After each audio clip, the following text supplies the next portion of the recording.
Fun Day Saturday morning. I'm Bobo with a great little event that we have going on here. A nice little show. End-of-life attorney Megan Conroy. Megan, good morning. Good morning, Bobo. How are you? Well, not too bad for an old guy, I'll tell you that. Getting ready for all the little trick-or-treaters. Oh, sure. It's an exciting time of year. Now all the holidays roll in. Oh, my gosh. Can you believe it? We're more than halfway through this month of October. I know. I cannot believe it. I have appointments already booking out in January, so my staff is besides themselves that they have to write down 2026. Oh, my God. I think that's wonderful, Megan. Good for you. Of course, you're a partner in a law firm. How about your contact information, Megan? Sure. So the firm is Blustein, Shapiro, Frank, and Barone. We're located in Goshen, New York. The phone number there is 845-291-0011, and our website is mid-hudsonlaw.com. And what about the phone number? 845-291-0011. Well, the good news from my perspective, and I'm sure yours, is that you had your last workshop for the year, didn't you? I did. It was just last night. We had a full house, very well attended, and I will say that some of the attendees said that they heard us on the radio. All right. Very exciting. With planning ahead right here. All right, Megan, let's get to it and do it now. What about the documentation of a loved one that has passed? Sure. So a lot of times when we think about estate planning, we're thinking about just the will, or maybe people have heard of a trust by now and they want a trust. But when we think about estate planning, we really want it to be a very comprehensive plan, meaning that you shouldn't just walk away with a will or with a trust. There really should be some other paperwork, including financial power of attorney, healthcare proxy. Often in our office, we do a HIPAA authorization, another healthcare document known as a living will, and sort of newer to our practice is what's called a disposition of remains. And those are all really important documents that go along with the will, with the trust, to make sure that every facet of your life, of your needs, will be met. So a lot of these are really lifetime documents. They're going to address the concern of incapacity, your inability to continue to make decisions for yourself, and that's really important. Wow. You remember the Uncle Joe saga, right? Sure. Any updates on that?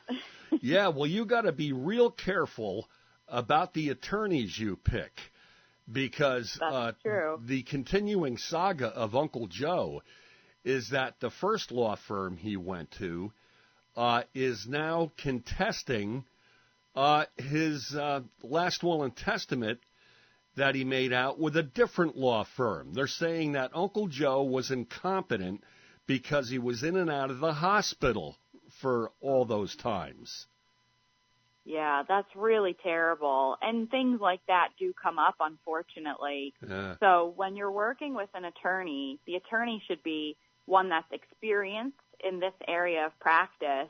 So I'm going to assume that Uncle Joe, when he met with his attorneys, right, the first one, but especially the second set of attorneys, they're well versed in this area. So when he signed that second will, albeit maybe in and out of the hospital, not doing well himself, those attorneys took really good notes, and they documented that they were able to observe his capacity. And so, unfortunately, it does mean that there's going to be a court proceeding there, right? But the attorney should be able to defend their work, and they should be able to say, I sat with him, and for all of these reasons, I know that he had capacity. So ultimately, the hope is that they'll win for Uncle Joe, since those were his wishes. But it does mean that there's probably a lot of time and expense that's going to be cost in this case. I always thought that the second last will and testament supersedes the first one. That is true, yep. So when you sign a new will, it's the most current will be the will that holds. That will revokes the prior wills. However, if someone else who's contesting that will is able to demonstrate that the person didn't have capacity or they were unduly influenced or forced to sign the will, that second will would then not be valid, and so it would not serve to revoke the prior will. Very tricky stuff. Wow, it most certainly is. And of course, thank goodness, we have great attorneys out there like you. So getting back to this documentation now, what are the things that we necessarily have to do for permanent documentation? Sure. So along with a will and trust planning, a very important document, I tell everyone this, you really must have a financial power of attorney. It's very important. Anyone over the age of 18 can and should sign one. So this year in the summer, I had a lot of parents bringing their children in. They're going off to college, and they want to make sure their child has appropriate documentation in place, and that includes a power of attorney amongst some other things. The power of attorney allows the principal, the person signing the paperwork, to designate agents, helpers, who can handle their financial assets for them if they couldn't do it for themselves. So it could be regular banking, it could be managing their real estate, any kind of asset that they have. When you designate the agent then has the authority to do that banking if you can't. And when I say if you can't, the assumption often is that it means it'll only take effect when I'm incapacitated. But with a durable power of attorney, it would be effective even if it's out of convenience. And that becomes important as people get older because, you know, when there's bad weather, like I would expect we're going to see in the next couple of months, and someone's a fair bit older and they say it's too dangerous for me to go out in the snowy weather, but I really have banking to do and I really have errands to run. I wish I had someone to do that for me. The agent and the power of attorney can do all of those things. And it's really a good tool to use because a lot of times banking institutions will say, well, don't worry about that power of attorney. Just add your child as a joint owner on the bank account. And that's actually not a good idea. That can have some negative implications. So the preference is that the child or the agent is going to use the power of attorney instead of becoming a joint owner. Now, can you always get a bank or an investment firm to take over the fiduciary responsibilities of the last will and testament? Not always. Not every financial institution offers those services, but many do, especially the larger institutions. We do have some smaller local institutions that offer what we call trust services, and they are a department that you can designate to serve in the role of executor and even in the role of trustee. Typically, and I could be wrong about this, but I haven't come across it myself, typically those institutions are not going to serve as an agent in the power of attorney, though. So they will serve in certain roles, but not all of the roles. So the executor basically would have to make that decision and do some homework and find an institution that would help out with the monies or the fiduciary responsibilities, correct? Sure. So it's either the client during their lifetime, they say, you know what, I don't have any individual that I want to put this burden on that I can task with this. So I'm going to choose a financial institution to name as my executor. So that's one option. Or the second option is the individual appoints an executor. So let's say I appoint my brother.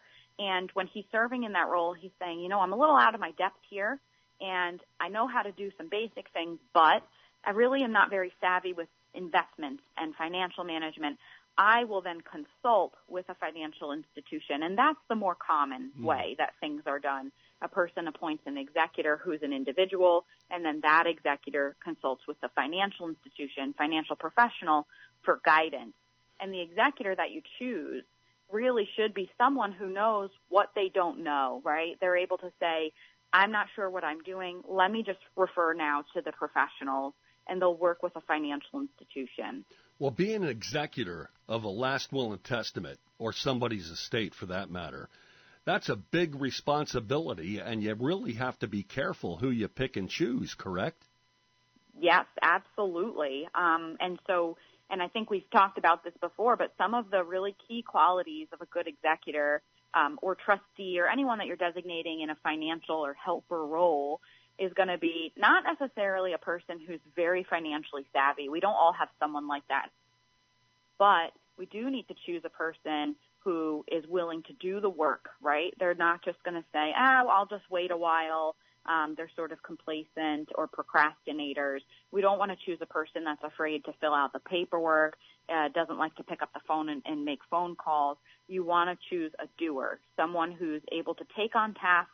They stay very organized, and you can trust that they are going to do the things they need to do, because it is a lot of work, as you've identified, especially when there are more assets, either more value or not necessarily more value, but a lot of things in a lot of different places. That means they're going to be dealing with a lot of financial institutions and filling out a lot of forms. So when you name someone as your executor or trustee or agent in a power of attorney, you should be thinking about their qualities and their ability to take on those kinds of tasks. Well, it's not necessarily just one person. You can put down 3 or 4 people as you would choose for an executor, and a court would choose one, right?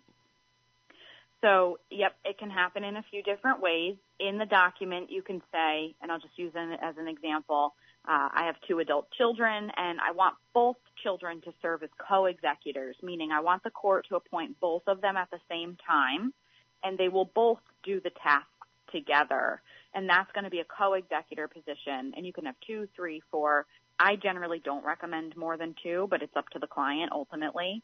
And then the other way it can happen is I want to name Johnny as my first executor, but if Johnny can't serve, I'll choose Sally as my second executor. And if Sally can't serve, Sarah will be next.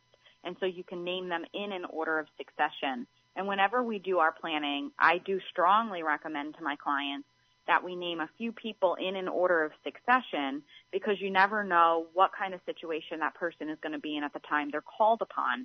So at the time I pass away, Johnny himself might be a lot older, and he might say, I can't do this job anymore. Years ago I could have, but today I can't. And so then now he can say, I don't want to do it, and then it'll go next to Sally, and she'll have the same option. Can you do it or not? Well, here's a what if. The people that you name in your last will and testament to be executor, what if all of them just don't want the job? What happens then?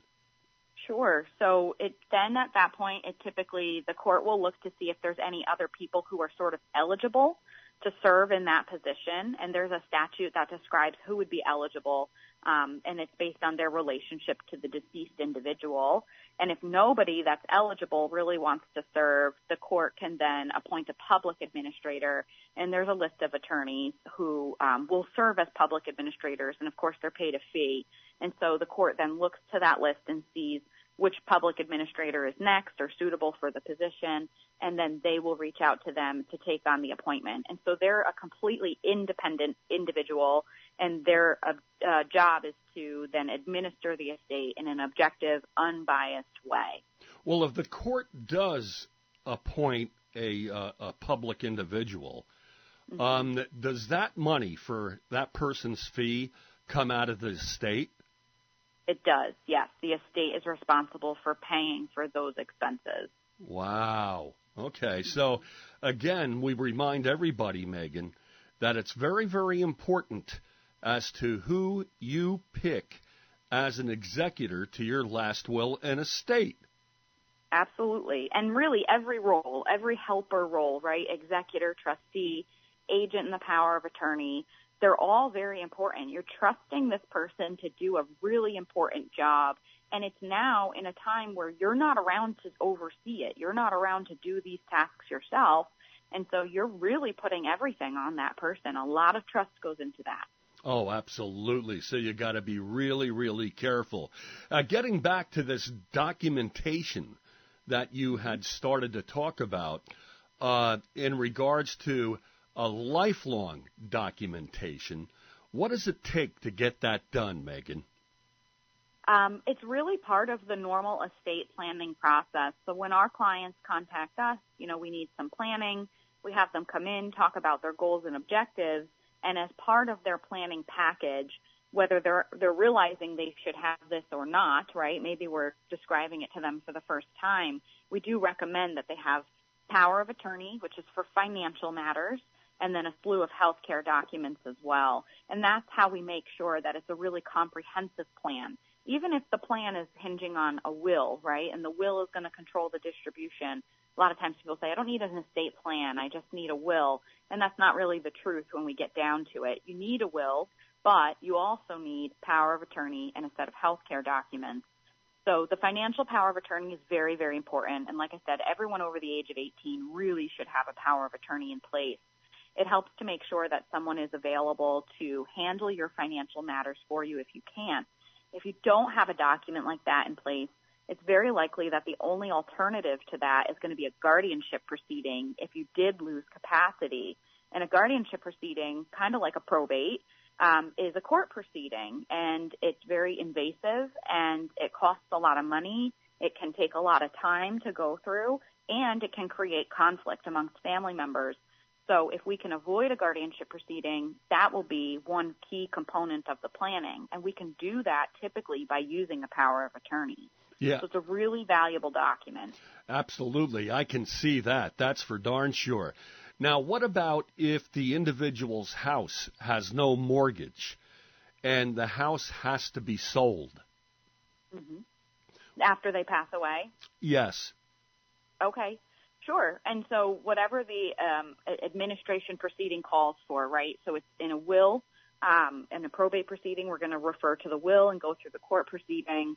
If the house was in a trust, then typically no court proceeding is required, and that happens privately amongst the beneficiaries and the trustees.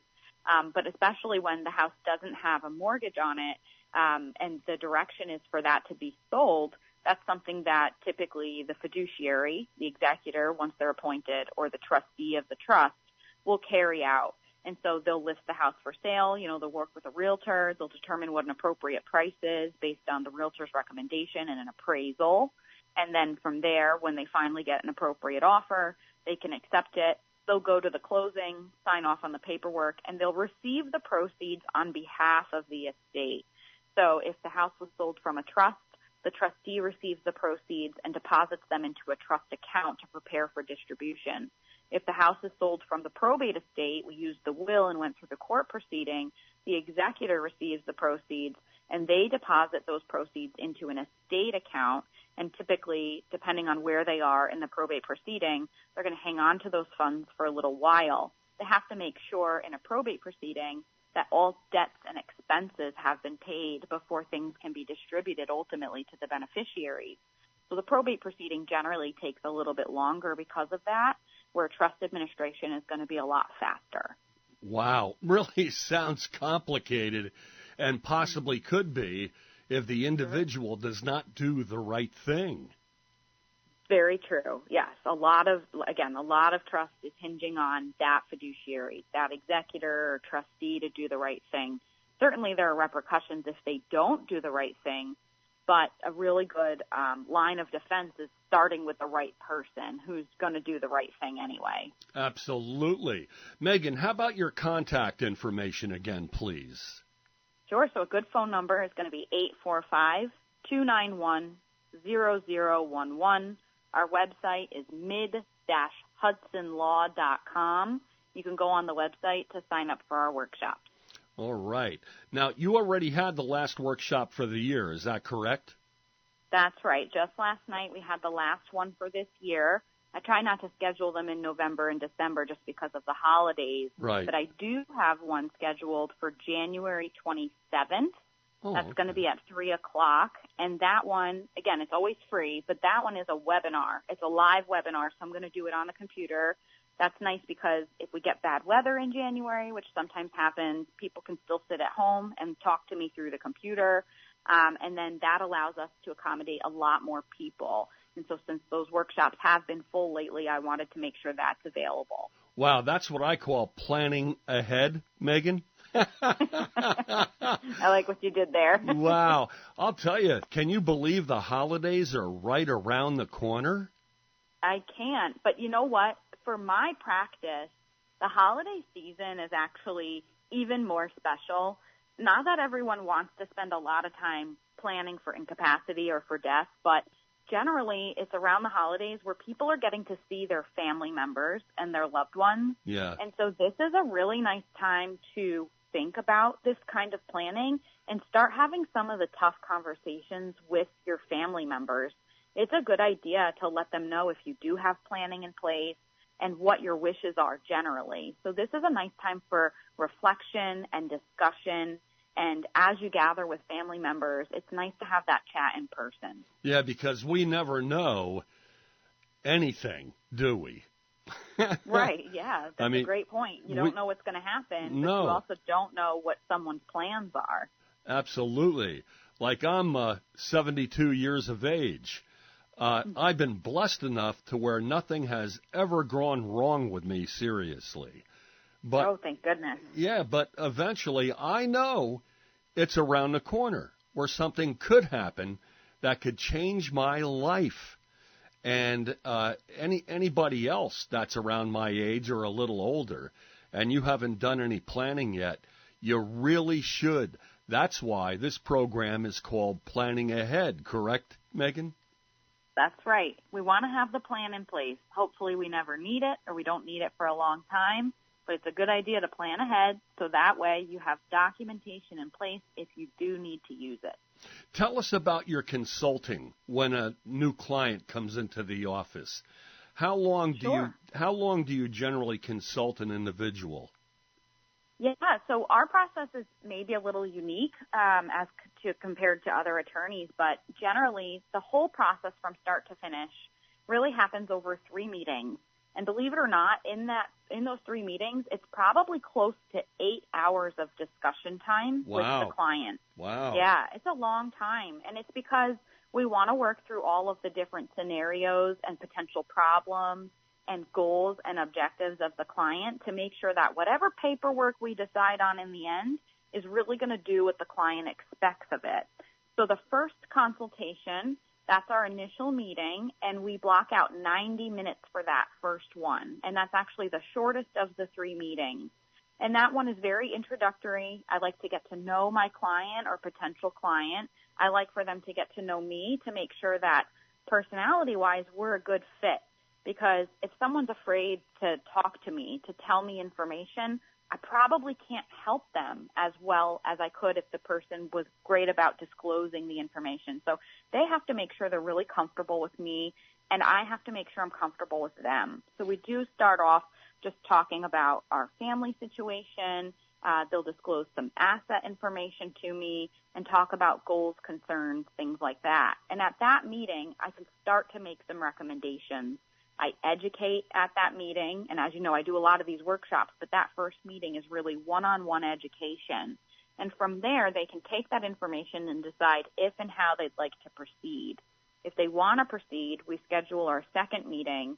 At the second meeting, we have a better idea of what documentation suits their needs, which kind of document, a will, a trust, if it's a trust, which kind of trust. And at that second meeting, we start to fill in the information. Who should be the executor? Who's the backup? Who's the trustee? Who are the beneficiaries? Do we have to plan for pets? Do we have anyone with special needs? Do we have special distributions we want to make? You know, I want the cuckoo clock to go to my cousin Sue, that kind of stuff. And so that happens at the second meeting. And then the third meeting is sort of the boring one. I have the paperwork prepared. We review it. We can make changes if there's anything that needs to be changed. And then the client, once they're happy with it, is going to sign the paperwork at that third meeting. So it is a process, but I hope that the nature of that process really allows us to give a high level of certainty that these documents are going to work. Boy, you talk about threading the needle. That's the deal right there. But I believe most people have to go in to a meeting with you, consultation if you would, where you have to be honest. It's kind of like going to your doctor, and they ask you what's wrong, and you say, oh, nothing, I feel great. Exactly. Right? Yeah. Or a good one is, are you eating healthy? And you say, sure, I am. Yeah, like candy and wings and hamburgers and all kinds of stuff like that, right? Absolutely. Yes, yeah. No, take the tests. Check out your LDL, your sugar level, blood pressure, all of that. And in a different sense, that's exactly what your law firm does. Exactly right. Yes. Yeah. So we do talk about, and it can feel a little uncomfortable at first. Hopefully, like I said, once we've established the relationship and they get to know me a little bit, they're more comfortable. But it really is important that we know all of those pieces, because if we don't know about it, like you said, we can't plan for it.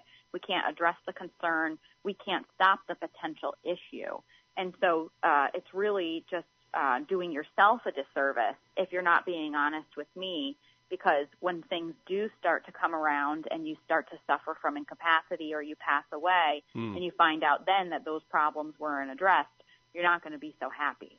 And can you imagine a family member calling you up and having your client tell you, no, I'm not in debt, I'm debt-free. And then a family member realizes, the executor in this case, that you're $40,000 in debt. Yeah. Right? Yeah. Those kinds of surprises are the ones we want to try to avoid. Absolutely. Right. And then you got to get documentation for that too, right?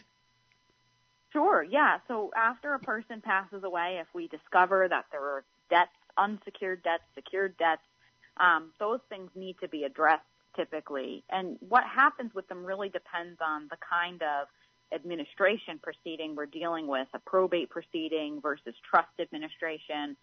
So there's different rules for the different administrations, but we need to know about them, and we need to figure out the best way to make sure that those creditors are paid or at least addressed in some fashion. So that's going to be stuff that we don't want to hide. We don't want to leave our family with those kinds of surprises. And certainly, we don't want to leave it in a situation where now our family doesn't benefit from anything because all of the funds went to paying off debt. Whoa, like maybe a mortgage, right? Sure, a mortgage can be a very sizable debt, typically, right? It's going to be against maybe the primary residence, but certainly there are going to be some potential for secondary and vacation homes. The hope is that we're not going to be upside down on our mortgage. We owe more than the property is worth. But if your beneficiary can't take on the responsibility of making those mortgage payments, then they're going to be forced to liquidate the property so that the debt can be paid off. And if your goal was for that person to enjoy that property and keep it in the family or use it, that might not happen if financially they are incapable of maintaining those mortgage payments. So giving a forewarning to our audience this morning, make sure that when you go in to an attorney's office like Megan's, make sure you're honest. Right, Megan? That's right. We do very much appreciate it, but I'm sure your family appreciates it more. Absolutely. Megan, again, your contact information, dear. Sure. So the law firm is Blustein, Shapiro, Frank & Barone, located in Goshen. The phone number there is 845-291-0011. The website is mid-hudsonlaw.com. All right, and make sure you do that, folks. Now, another workshop is coming up in January, but it's a webinar. So make sure you go to their website and sign up for that. Megan, are there limited well, I don't want to say seating because it's a webinar, but I just wanted to know, if a lot of people can log on to this at once. Yes, yeah. So the idea behind the live webinar is I'll be presenting it live. There's availability for questions, but the seating is unlimited. So as many people who want to sign up, they can sign up. We're not going to turn anyone away. And then if the live webinar is not really your style, I do have my in-person workshop scheduled for March 11th. So that one's in person. Sometimes people really prefer that. But again, that one, the seating will be more limited. So you do really have to make sure you're RSVPing for that workshop. And it's free, of course. So can our listeners actually do that now for March? Absolutely. Yep. It's up and running. They can call over to the office, 845-291-0011. They can schedule for either one of those workshops, but certainly for the March one, that's the one that the seating is limited. So the earlier you call, the better off. Wow. Megan, can you believe our time is just about up? I can't. This one went really fast. It's always so enjoyable to talk with you. Oh, you're such a sweetheart. Yeah, well, get the turkey dinner. I'm coming over for dinner. Sounds good. Megan, thank you so much for being with us. And how about one more time giving us your contact information? That can't hurt. 845-291-0011, and the website is mid-hudsonlaw.com. All right, and I'll be talking to you again with planning ahead before the Thanksgiving Day holiday, that's for sure, and I can't wait for that session. And, of course, again in December before the holiday. So I want you to have a wonderful, wonderful Halloween. And, of course, you have adult children, right? I don't have any children, actually. So okay. I'll get to see all the kids in the neighborhood come up and grab their candy and run away. All right, Megan, you take care, and it was great talking to you as always. Same here. Have a good one. You too. All right, more of the greatest music ever recorded is coming up next right here on Fox Oldies 98.9, 105.3 WGNY FM in New York.